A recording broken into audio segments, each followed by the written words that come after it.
உறுப்பினர் எனது பாசத்திற்குரிய என் நெஞ்சில் நீக்கமர நிறைந்திருக்கிற செல்லூரார் அவர்களை இறுதியாக நன்றியுரை ஆற்ற இருக்கிற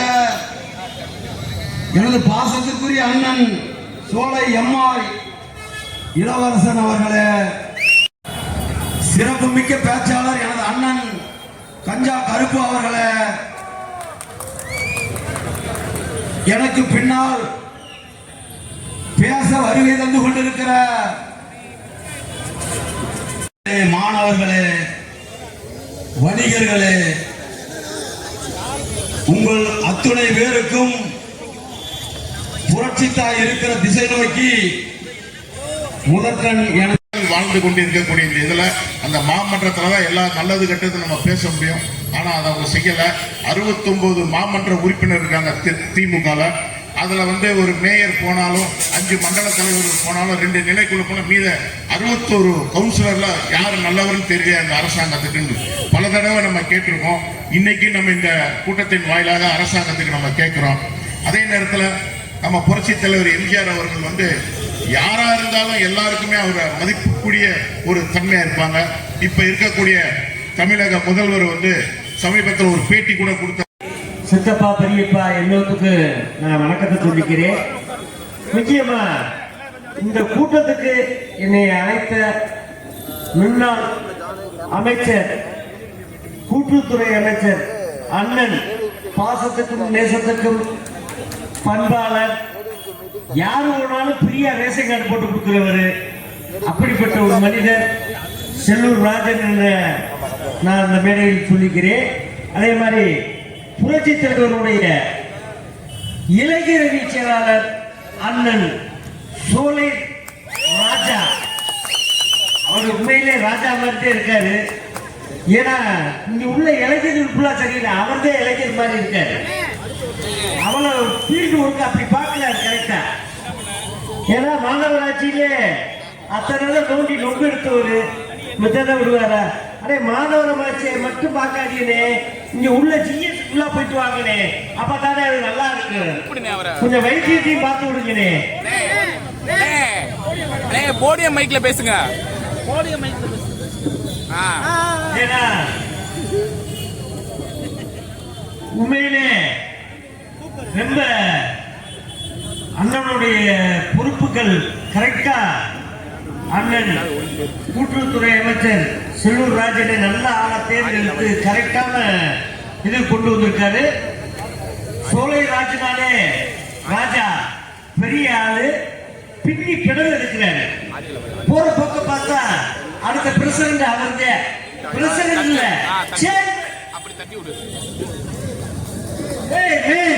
அடுத்த மேயர் அவருடைய அவளை பிரமாண்டமான ஊருக்கு. ஏன்னா நான் என்ன இப்படி சொல்றேன்னு தப்பா நினைக்காதீங்க. என்னன்னா ஐயா புரட்சி தலைவர் ஆட்சியில இருக்கவே ஐயா சொன்னாங்க ஒரு சின்ன கருத்துக்கள். அந்த காலத்துல புரட்சி தலைவர் ஐயா கூரை வீடு, ஓட்டு வீடு, அதே மாதிரி காலனி வீடு, இதுக்கு ஒத்த பல்பு போட்ட திட்டம் உங்களுக்கு தான் எல்லாத்துக்குமே தெரியும். ஒத்த பல்பு போட்டு அதுக்கு கரண்ட் பில்லு வராது, மீட்டர் இருக்காது. இன்னமும் எங்க ஏரியாவில் தான் இருக்கு. ஆனா புரட்சி தலைவர் எம்ஜிஆர் ஐயாவுக்கு அப்புறம் புரட்சி தலைவர் அம்மா அவர்கள் வந்தாங்க. அவங்க ஏலபாளையம் ஃபுல்லா பார்த்து 100 யூனிட் ஃப்ரீ கொடுத்தாங்க.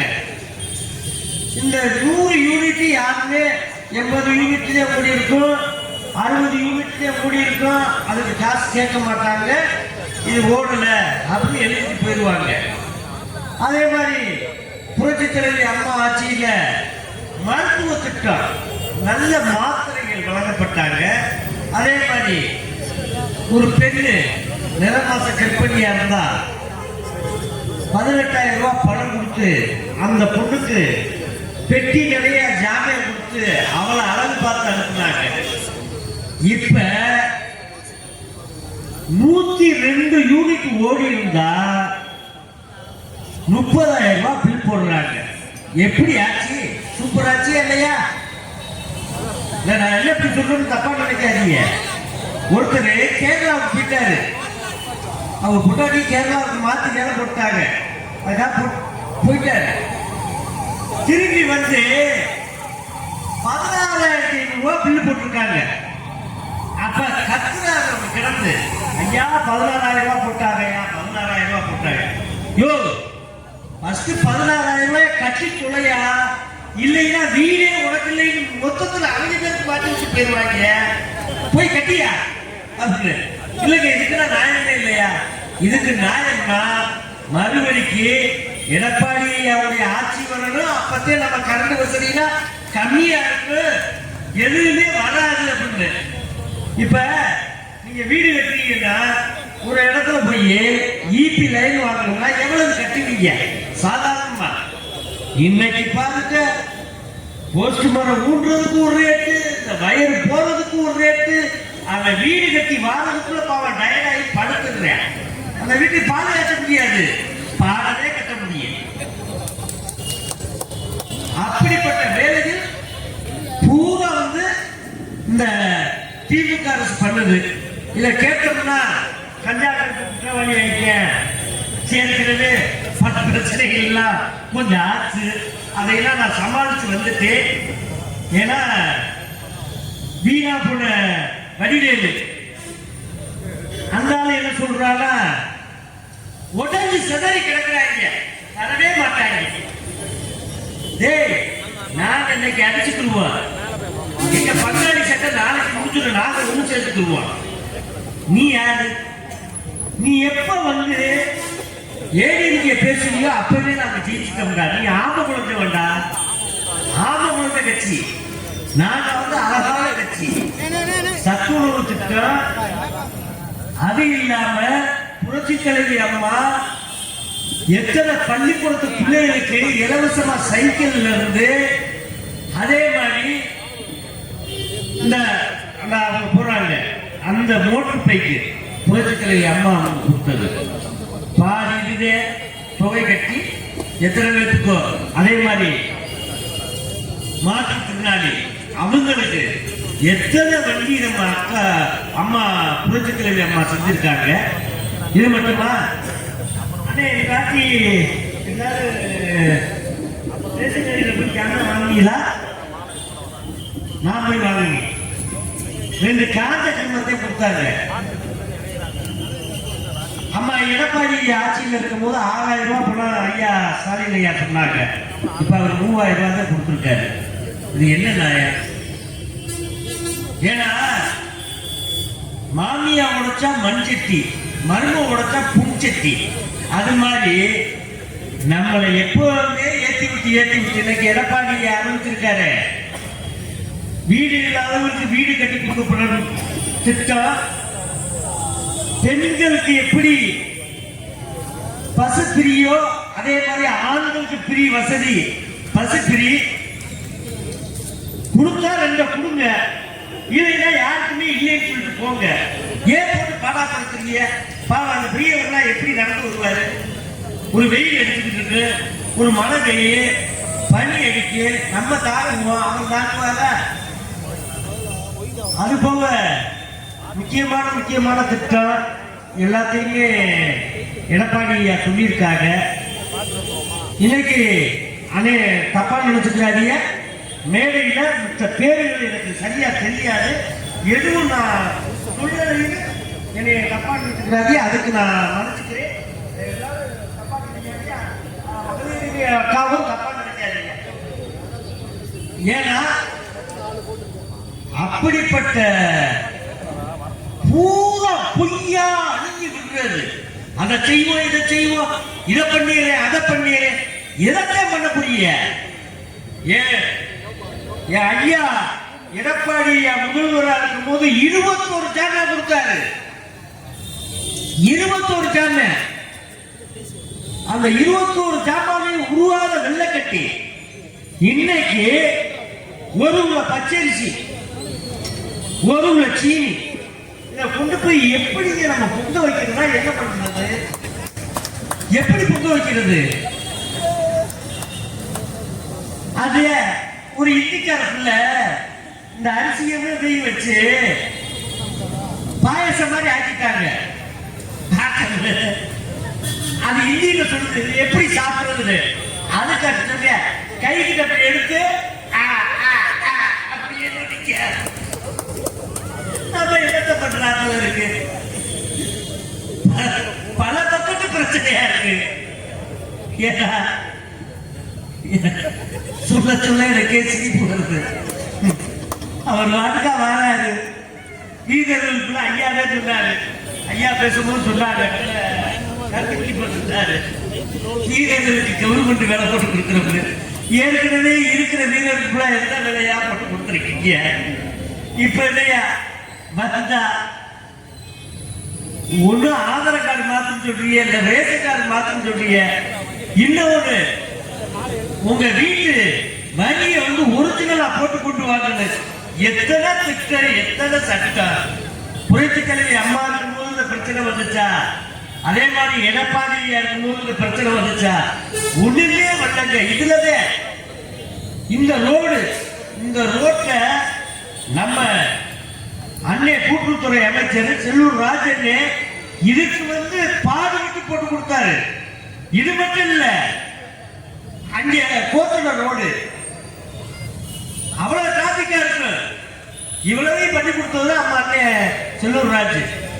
இவளை துளைக்கு பண்ணியிருக்காங்க. எல்லாமே மதுரையில் நிறைய இடங்களை பண்ணியிருக்காங்க. திடீர்னு போய் மாடுபிடி வீரருக்கு வேலை போட்டு கொடுக்குறவங்களா என்ன அர்த்தம்? மாடுபிடி வீரருக்கு வேலை போட்டு கொடுக்கும் போது எனக்கு ஒரு வேலை போட்டு கொடுக்கையா, நான் வேலை பார்க்கிறேன். என்ன வேலை சொல்லுங்கய்யா, நான் பார்க்கிறேன். செய்ய மாட்டீங்க. ஏன்னா நீங்க புகழை அள்ளி எண்ணி போட்டுக்கிட்டே இருப்பீங்க. ஆனா 2026 நீங்க ஜெயிச்சிருவோம்னு கங்கரை கட்டிக்கிட்டு அலைவீங்க. அது நடக்காது. நடக்கிற அளவுக்கு கிடையாது. எல்லாருமே கூட்டணியில ஒண்ணு சேர்றோம். கூடிய சீக்கிரம் 2026 நம்ம ஐயா எடப்பாடி ஆட்சியிலே வரப்போகுது. இது மட்டும் இல்ல, எல்லாத்துக்குமே பெரிய பொறுப்பு கிடைக்க போகுது. பெரிய பாடுபட்டு இருக்கோம்.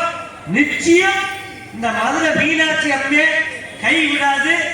கூடிய சீக்கிரமே இந்த வார தேர்தலில் ஐயா எடப்பாடியே ஜெயிப்பாரு. அத்தனை தொகுதியிலையும் அத்தனை எம்எல்ஏக்களும் அதிக வாக்கு வித்தியாசத்தில் ஜெயிக்க போறாங்க. இது நடக்கும் நடக்கும் நடக்கும். இதை நான் சொல்லிட்டு போறேன். இது மட்டும் கிடையாது, பள்ளிக்கூடத்துக்கு பிரின்னு சொல்றாங்க. ஒண்ணு இல்லைன்னா பிரியல, சரியான பிள்ளை கொடுத்துட்டு இருக்காங்க. ஊருக்கு வீடு கட்டினா கீழே கட்டலாம்னு நினைச்சிட்டு இருக்காங்க. மேல கட்டுறதுக்கா கீழே கட்டுறதுக்கு ஆரம்பிக்கிறதுக்கு முன்னாடி மேல வரியை போட்டுறாங்க. இது இந்த வரி, இது இந்த வரி, அது அந்த வரி. அப்புறம் அந்த கார்பரேஷன் வாட்டரை பத்தி ஐயா சொன்னாங்க. கவுன்சிலர் ஐயா நீங்க தானே சொன்னது? ஆமா.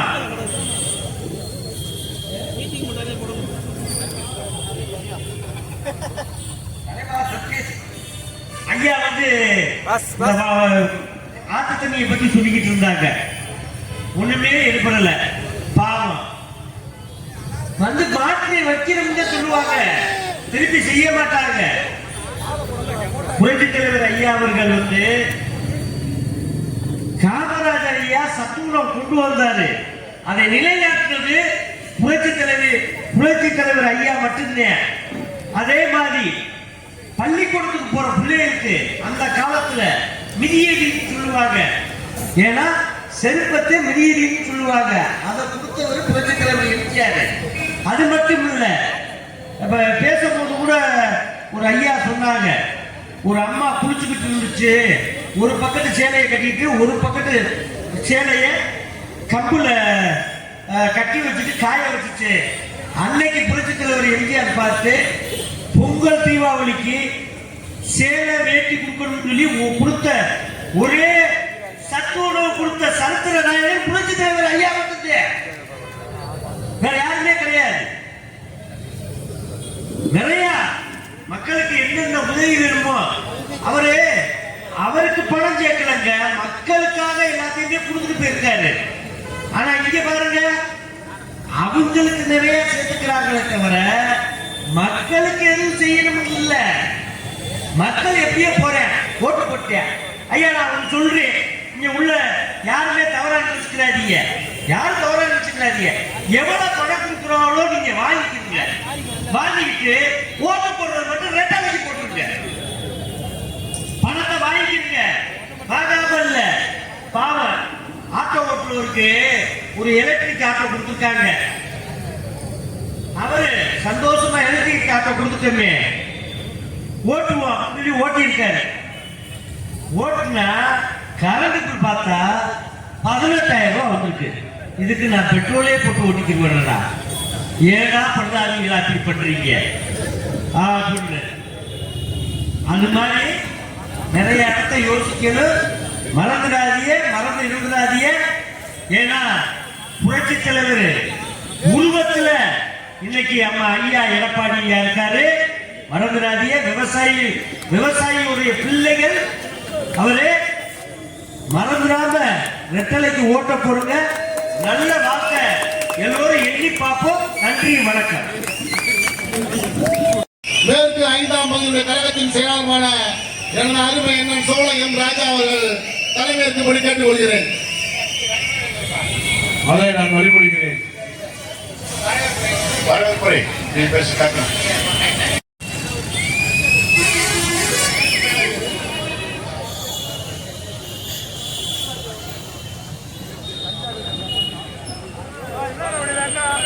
பொதுக்கூட்டத்திற்கு